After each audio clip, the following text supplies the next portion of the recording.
Hey you, and welcome to this video where I will help you out how to send money from your Wise to a bank account. So what we're going to do, first of all, we click here on send.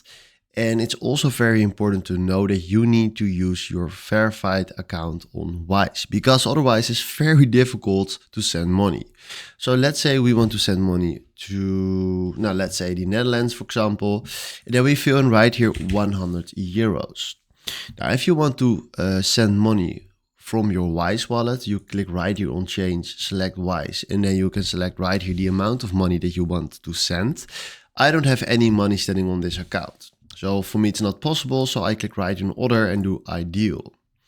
Then what we're going to do is we click here on add recipient, and then we do bank details. And then right now we can select if you want to send money to ourselves or to someone else. I will do someone else. And then if you want to send money inside Europe, we fill in right here the full name and then the IBAN. And if you want to send money outside Europe, we fill in right here the full name of the account holder, the IBAN and the account number, and the SWIFT BIC code. And then we do continue. Then he will send us to the review page. There we check the details.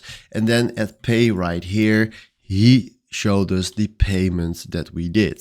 So this is what you need to know to send money from Wise to a bank account. Hopefully this was exactly the video where I was looking for. Thanks for watching and have a wonderful day. Ciao.